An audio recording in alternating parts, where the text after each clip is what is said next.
एक बहुत पुरानी शेर है कि हमें तो अपनों ने लूटा, गैरों में कहाँ दम था, मेरी किश्ती वहां डूबी जहां पानी कम था।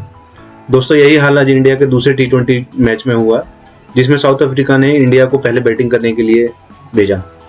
पहले बैटिंग करते हुए पिछले मैच के जो हीरो हमारे संजू सैमसन थे, इस मैच में वो अंडा लेके आए।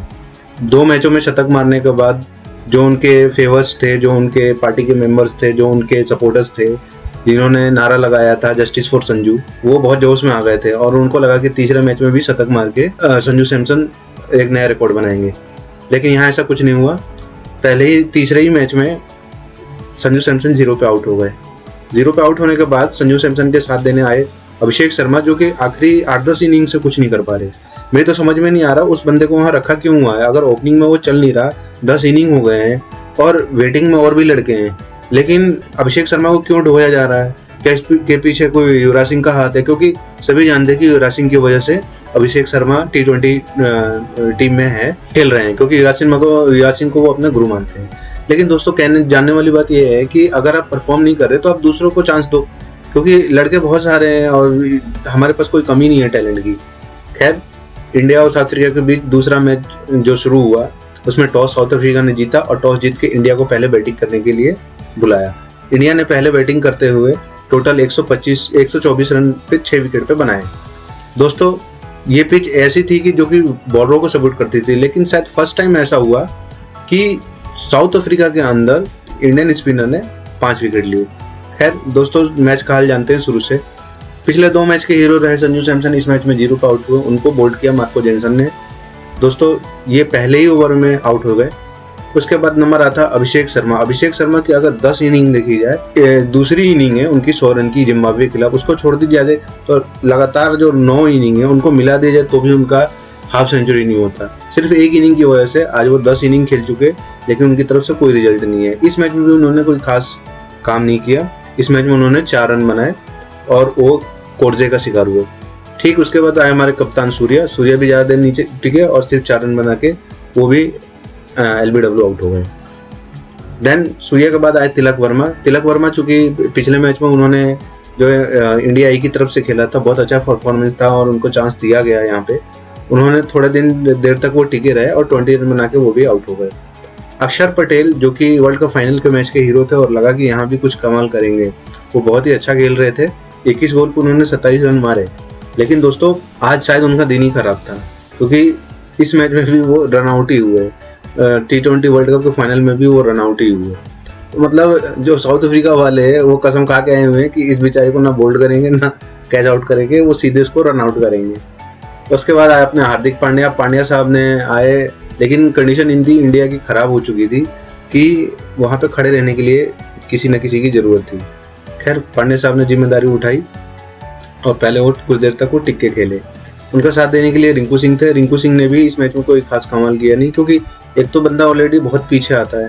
अब बहुत पीछे आने के बाद अगर आप उसको कुछ एक्सपेक्ट कर रहे हो तो उसको स्टेज बना के देना पड़ता है। वो देखा जाए तो फाइनली एक हिटर है, वो 6-7वें डाउन उतरता है, उसका 2-3 ओवर खेलने को हमेशा मिला है। और तो इस मैच में ऐसा कुछ नहीं हुआ। इस मैच में रन कम थे तो रिंकू सिंह को थोड़ा पहले आना पड़ा और पहले आने के बाद उन्होंने एक आध जो उन्होंने डिफेंसिव शॉट्स थे वो लगे कि आज वो उस लेवल में नहीं है जो पिछले कई मैचों में थे। सो वो भी ज़्यादा कुछ नहीं कर पाए, 9 रन बना के आउट हो गए। ओवरऑल इंडिया की पारी 124 रन पे ऑल आउट हो गई, जिसमें हार्दिक पांड्या ने टॉप स्कोर रहे। उन्होंने 45 बॉल में 39 रन बने। साउथ अफ्रीका की तरफ से सब ने मिल बांट के खाया। सब ने, Marco Jansen 1 wicket, Coetzee 1 wicket, Simelane 1 wicket, Markram 1 wicket और पीटर 1 विकेट। इस मैच में पीटर एक नए खिलाड़ी हैं जो स्पिनर है, जो कि साउथ अफ्रीका के लिए खेल रहे थे। उनको भी 1 विकेट इस मैच में खाता खुला। अब दोस्तों दूसरी इनिंग आती है साउथ अफ्रीका की। साउथ अफ्रीका की टीम ऐसी है कि अगर वो जिम्बाब्वे से खेलेगी तो जिम्बाब्वे की तरह खेलेगी, अगर वो ऑस्ट्रेलिया से खेलेगी तो ऑस्ट्रेलिया वाले की तरफ से खेलेगी। 124 रन के लक्ष्य का पीछा करने उतरी जिम्बाब्वे टीम की जो ओपनिंग पार्टनरशिप है वो 27 रन की हुई, जिसमें कि 13 रन रायन रेक्टोन ने 13 रन मारे और वो अर्शदीप के शिकार बने। अब दोस्तों यहाँ से जो कहानी शुरू होती है ना, वो कहानी एक अलग है, क्योंकि दोस्तों इस इनिंग में जो पूरी इंडिया की बॉलिंग है वो सिर्फ एक बंदे के कंधे पे थी और उस बंदे ने ही जो इंडिया को ये फाइटिंग करवाया 124 रन के स्कोर के लिए भी, वो बंदा था वरुण चक्रवर्ती। मतलब चक्रवर्ती के चक्रवात में ऐसा फंसे थे वो खुद ही नहीं समझ पा रहे थे कि क्या करे क्या ना करे, क्योंकि वो एकदम से उनके लिए मिस्ट्री बन चुका था। और उस चक्रवर्ती ने अपने 4 ओवर की स्पेल में, देखा जाए तो 4 ओवर की स्पेल में उन्होंने 17 रन दिए और 5 विकेट लिए। 5 विकेट में दोस्तों जो 4 विकेट है वो उन्होंने सिर्फ बोल्ड करके लिए और 1 विकेट को उन्होंने कैच आउट किया। और सबसे जो टर्निंग पॉइंट था वो ये था कि हेनरिक क्लासन और डेविड मिलर को लगातार 2 गेंद पे 2 विकेट लिए। तो जो हमारे चक्रवर्ती थे उन्होंने ही मैच में कुछ हद तक इंडिया को वापसी कर दी और लगा कि इंडिया मैच जीतेगा, और इंडिया मैच जीत भी जाता। लेकिन जो पीछे वाले बॉलर्स हैं, जो आवेश खान या फिर अर्शदीप सिंह तो लगा ही नहीं कि वो वही बंदा है जो वर्ल्ड कप फाइनल में जिसने बॉलिंग करी थी। मतलब उसको एक बॉलर ने कूटा। मेरे को तो बड़ा देख के दुख हुआ यार, आप अगर किसी को प्रॉपर बैट्समैन अगर आपको मार रहा हो तो समझ में आता है कि हाँ चलो प्रॉपर बैट्समैन है। आप बॉलर से मार खा रहे हो, क्या डिफेंड कर रहे हो? आपको 12 बॉल में आपने अगर खुद ही 8 रन दे दिए तो लास्ट ओवर के 4 रन कौन सा बॉलर सेव कर सकता है? मैं तो आवेश खान से उम्मीद नहीं कर सकता। और सीनियर बॉलर है, अब तो अर्शदीप सिंह सीनियर बॉलर है, ऐसा नहीं है कि एकदम नए हैं। वो उस लेवल का प्रेशर भी झेल चुके हैं। वर्ल्ड कप फाइनल के 19वां ओवर उन्होंने ही फेंका, लेकिन आज जो उन्होंने फेंका वो इतनी गंद मची हुई है, इतनी गंद मची थी कि लगा ही नहीं कि ये वही अर्शदीप सिंह है। इंडिया का ये मैच पूरी तरीके से हाथ में आ चुका था। ट्रिस्टन स्टब्स जो कि एक किले की तरह खड़े थे, सिर्फ उनका विकेट चाहिए था। सबको लगा कि स्टब्स स्ट्राइक लेंगे, लेकिन एक कंडीशन ऐसी भी आई कि स्टब्स ने स्ट्राइक रोटेट करके कोटजे को दे दी, और कोटजे ने तो वो बीन बजाई तो उसके ऊपर पूरे इंडिया के प्लेयर्स सारे नाचे। क्या रवि बिश्नोई, क्या आवेश खान, क्या अर्शदीप सिंह, मतलब अगर छोड़ दिया जाए वरुण चक्रवर्ती को तो ये मतलब इंडिया की सबसे घटिया बॉलिंग लाइनअप आज के इस मैच में हमें देखने को मिली। इतनी घटिया लाइनअप मैंने अभी तक पिछले 7-8 सालों में इंडिया में नहीं देखा। मतलब कहीं से नहीं लगा कि किसी बॉलिंग में जाने। एक कोई मुझे ये समझा दे कि अक्षर पटेल को जब बॉलिंग ही नहीं करानी तो इसके जगह पे एक बैट्समैन लेके खेलो। आपने उससे 2 मैच खेले, दोनों मैच में उसको 1-1 ओवर दिलवाए। 1 ओवर में क्या साबित करना चाहते हो यार? कम से कम उसको बॉलिंग तो पूरी दो। किस खुशी में आप, मतलब ऐसा तो चलो एक बार होता है तो समझ में आता है, ये लगातार 2 मैच में हो गया उसको 1 ओवर देके बिठा जा रहा है। उसको क्यों नहीं बॉलिंग दी जा रही यार? वो मैच विनर प्लेयर है।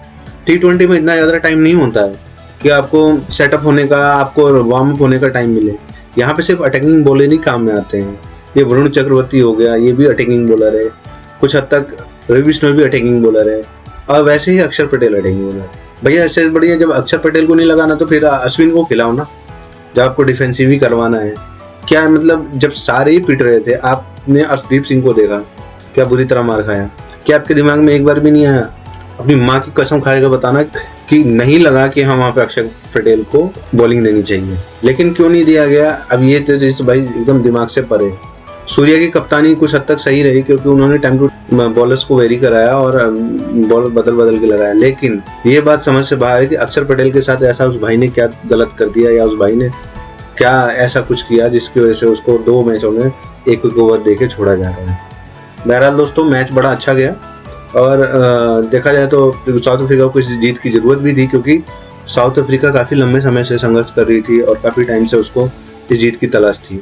इंडिया चूँकि साउथ अफ्रीका को वर्ल्ड कप फाइनल में हराया था, तो इंडिया को तो एक प्लस पॉइंट था कि वो साइकोलॉजिकली आप देखो तो विन है, क्योंकि इंडिया की एक तरह से बी टीम है, सीनियर टीम नहीं है, फिर भी इंडिया ने इन्हें साउथ अफ्रीका को इतना टक्कर दिया। तो दोस्तों अभी तक फिलहाल इतना ही, देखते हैं अगले मैच में क्या होता है। 4 मैचों की सीरीज अब 1-1 से बराबर हो चुकी है और उम्मीद करते हैं इंडिया अगले मैच में अच्छे से कमबैक करेगी। लेकिन अगर कहीं तीसरा मैच भी इंडिया में फंस जाता है तो शायद ये सीरीज हारनी पड़ जाएगी, क्योंकि ये 4 मैचों की ही सीरीज है और अभी सीरीज 1-1 के लेवल पर है। ओके दोस्तों, अगले मैच में फिर मिलते हैं। Bye, take care. आपको मेरा चैनल अच्छा लगे तो सब्सक्राइब करें, लाइक करें, शेयर करें। Thank you very much.